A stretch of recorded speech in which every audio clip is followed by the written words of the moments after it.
Welcome back to Just Talking Love.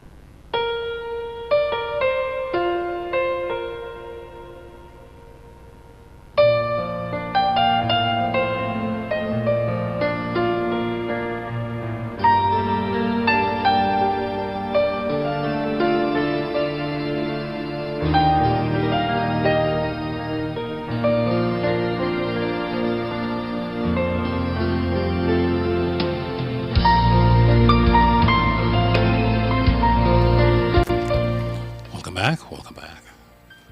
Just to remind you that you're listening to Just Talking Love, broadcasting from Newstalk 93 FM right here on the beautiful Mona campus of the University of the West Indies in Kingston, Jamaica. In our studios, we have our panelist, Mrs. Patricia Parker. Our studio engineer this evening is Rodian Rowe. And I'm Fabian. And now we're looking at the story of enslavement. And this is occasioned by the recent celebration of Emancipation Day on Friday here in Jamaica. Now, the 16th century Reformation movement, led by Martin Luther, who tried to get the Bible translated into the common language of the people, gave them copies of the Bible and allowed them to come to their own conclusions, shattered the unity of Christendom under the Catholic popes and the Catholic Church into the three arms, which was then established, or they were trying to establish today. Now, that provoked centuries of two of the most vicious religious civil war, resulting in the separation of the church and the state.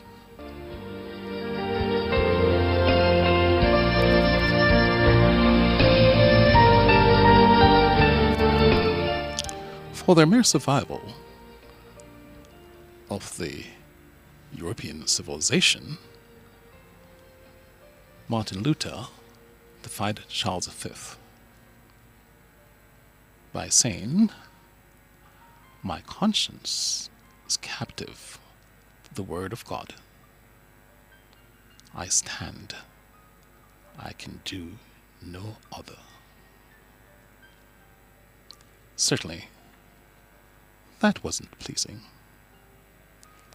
to the Roman Empire. Now,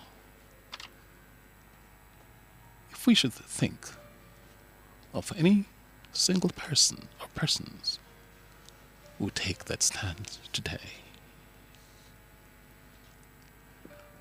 can you wonder what the likely result may be?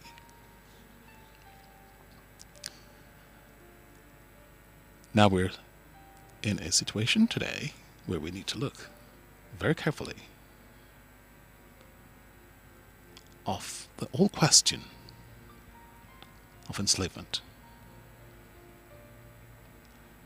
And I'll be playing for you a special feature which I need you to listen to carefully. This is the story of your enslavement, how it came to be, and how you can finally be free. Like all animals, human beings want to dominate and exploit the resources around them. At first, we mostly hunted and fished and ate off the land, but then something magical and terrible happened to our minds. We became, alone among the animals, afraid of death and of future loss. And this was the start of a great tragedy and an even greater possibility. You see, when we become afraid of death, of injury and imprisonment, we become controllable and so valuable in a way that no other resource could ever be. The greatest resource for any human being to control is not natural resources or tools or animals or land, but other human beings.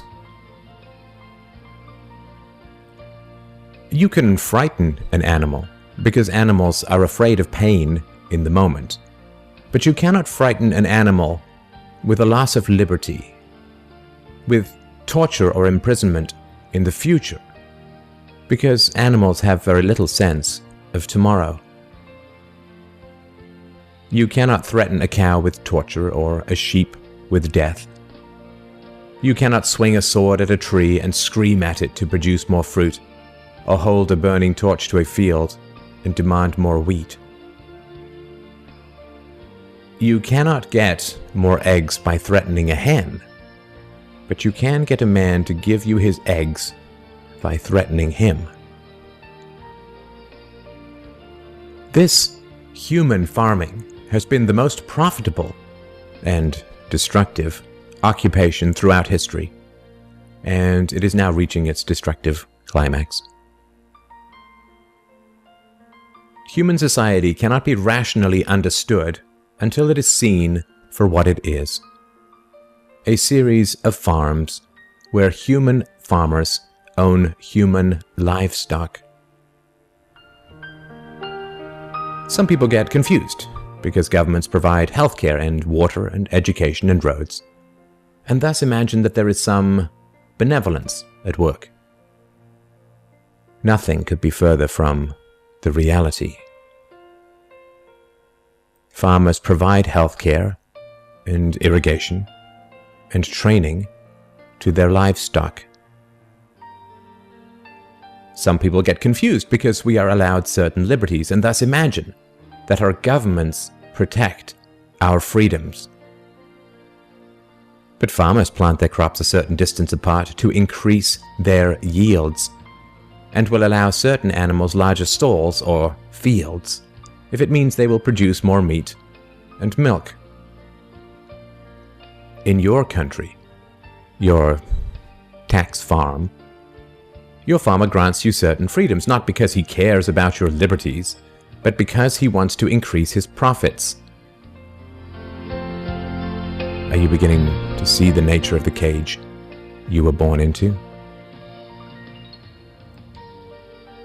There have been 4 major phases of human farming. The first phase in ancient Egypt was direct and brutal human compulsion. Human bodies were controlled, but the creative productivity of the human mind remained beyond the reach of the whip and the brand and the shackles. Slaves remained woefully underproductive and required enormous resources to control. The second phase was the Roman model, wherein slaves were granted some capacity for freedom, ingenuity, and creativity, which raised their productivity. This increased the wealth of Rome, and thus the tax income of the Roman government, and with this additional wealth Rome became an empire, destroying the economic freedoms that fed its power, and collapsed. I'm sure that this does not seem entirely unfamiliar. After the collapse of Rome, the feudal model introduced the concept of livestock ownership and taxation. Instead of being directly owned, peasants farmed land that they could retain as long as they paid off the local warlords. This model eventually broke down due to the continual subdivision of productive land and was destroyed during the enclosure movement when land was consolidated and hundreds of thousands of peasants were kicked off their ancestral lands because new farming techniques made larger farms more productive with fewer people. The increased productivity of the later Middle Ages created the excess food required for the expansion of towns and cities, which in turn gave rise to the modern democratic model of human ownership. As displaced peasants flooded into the cities, a huge stock of cheap human capital became available to the rising industrialists. And the ruling class of human farmers quickly realized that they could make more money by letting their livestock choose their own occupations. Under the democratic model, direct slave ownership has been replaced by the mafia model. The mafia rarely owns businesses directly, but rather sends thugs around once a month to steal from the business owners.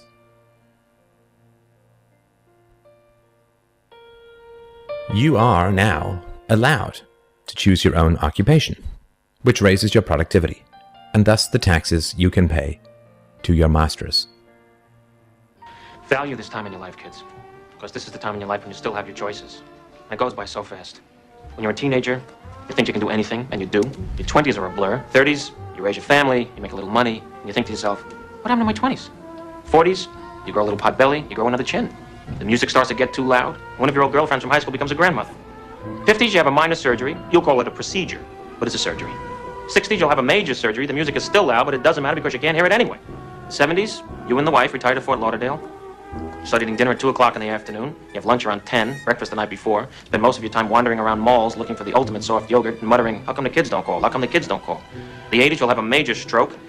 You end up battling with some Jamaican nurse who your wife can't stand, but who you call mama. Any questions? Your few freedoms are preserved because they are profitable to your owners. The great challenge of the democratic model is that increases in wealth and freedom threaten the farmers. The ruling classes initially profit from a relatively free market in capital and labor, but as their livestock become more used to their freedoms and growing wealth, they begin to question why they need rulers at all. Ah well, nobody ever said that human farming was easy. Keeping the taxed livestock securely in the compounds of the ruling classes is a three-phase process. The first is to indoctrinate the young through government, quote, education. As the wealth of democratic countries grew, government schools were universally inflicted in order to control the thoughts and souls of the livestock. The second phase is to turn citizens against each other through the creation of dependent livestock. It is very difficult to rule human beings directly through force, and where it can be achieved, it remains cripplingly underproductive, as can be seen in North Korea. Human beings do not breed well or produce efficiently in direct captivity. But if human beings believe that they are free, then they will produce much more for their farmers. The best way to maintain this illusion of freedom is to put some of the livestock on the payroll of the farmer. Those cows that become dependent on the existing hierarchy will then attack any other cows who point out the violence, hypocrisy, and immorality of human ownership.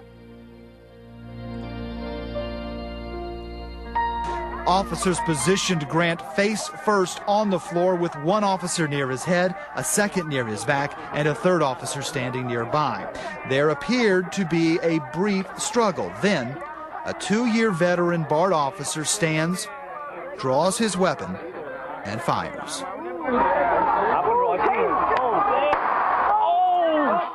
Freedom is slavery, and slavery is freedom. If you can get the cows to attack each other whenever anybody brings up the reality of their situation, then you don't have to spend nearly as much controlling them directly. Those cows who become dependent upon the stolen largesse of the farmer will violently oppose any questioning of the virtue of human ownership. And the intellectual and artistic classes, always and forever dependent upon the farmers, will say to anyone who demands freedom from ownership, "You will harm your fellow cows." The livestock are thus kept enclosed by shifting the moral responsibility for the destructiveness of the violent system to those who demand real freedom. The third phase is to invent continual external threats so that the frightened livestock cling to the protection of the farmers. This system of human farming is now nearing its end. The terrible tragedies of modern Western economic systems has occurred not in spite of, but because of past economic freedoms. The massive increases in Western wealth throughout the 19th century resulted from economic freedoms. And it was this very increase in wealth that fed the size and power of the state. Whenever the livestock become exponentially more productive, you get a corresponding increase in the number of farmers and their dependents. The growth of the state is always proportional to the preceding economic freedoms. Economic freedoms create wealth, and the wealth attracts more thieves and political parasites, whose greed then destroys the economic freedoms. In other words, freedom metastasizes the cancer of the state. The government that starts off the smallest will always end up the largest. This is why there can be no viable and sustainable alternative to a truly free and peaceful society. A society without political rulers, without human ownership, without the violence of taxation and statism. To be truly free is both very easy and very hard. We avoid the horror of our enslavement because it is so painful to see it directly. We dance around the endless violence of our dying system because we fear the attacks of our fellow livestock. But we can only be kept in the cages we refuse to see. Wake up. To see the farm is to leave it.